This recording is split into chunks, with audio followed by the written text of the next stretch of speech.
At 10:32 a.m. today, I received a phone call from President-elect Donald J. Trump, who has known me since my time as a county judge and elected district attorney.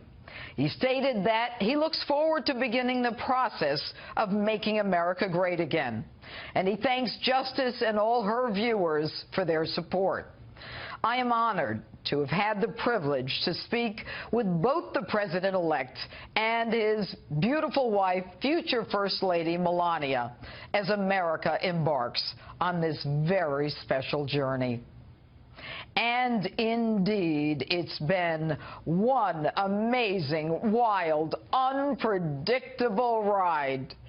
And you've been with me the whole time. Thank you for that. Now, I told you from the beginning to strap in that it would be a revolution. Indeed, it was. Yes, there's an insurrection coming. From the beginning, we knew this would be a political revolution. Be careful, boys.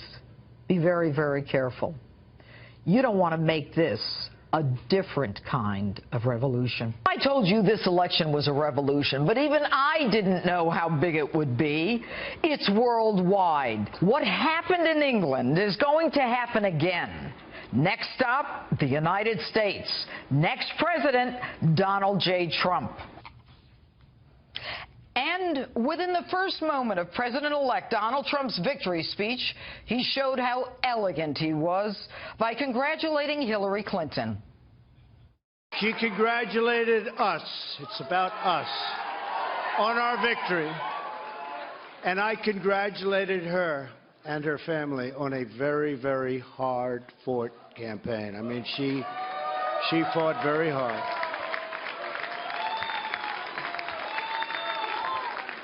Hillary has worked very long and very hard over a long period of time, and we owe her a major debt of gratitude for her service to our country. I mean that very sincerely. And not surprisingly, he reached out to Mitt Romney and spoke with Jeb Bush and John Kasich, Republicans who worked hard against him, as well as offering to be a president to all, even those who violently opposed him.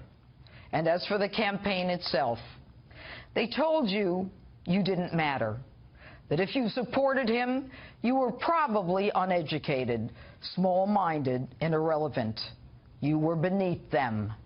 That if you wanted closed borders, a nation-state, you weren't Christian enough, not American enough, not big-hearted enough. That if you didn't see racism in every cop who walked the beat, you probably were a racist yourself.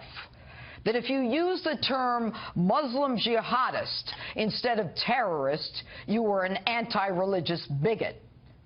Truth and honesty had no place in their politically correct society. If you opposed sanctuary cities where the protection of illegal criminal immigrants was the law, you were a hateful, bigoted xenophobe.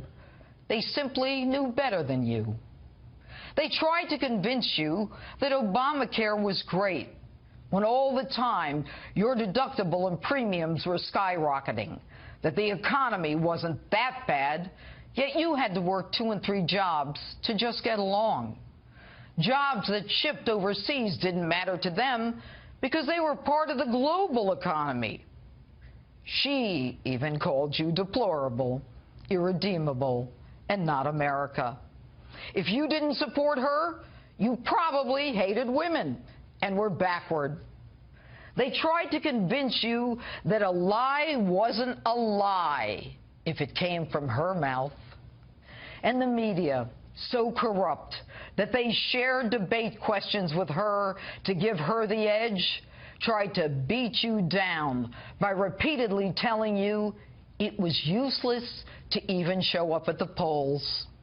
And even though the President of the United States did his very best on the eve of the election to trash him and mock him as a joke and unfit, bringing out Jay-Z and Springsteen, Beyonce and Gaga, it didn't matter.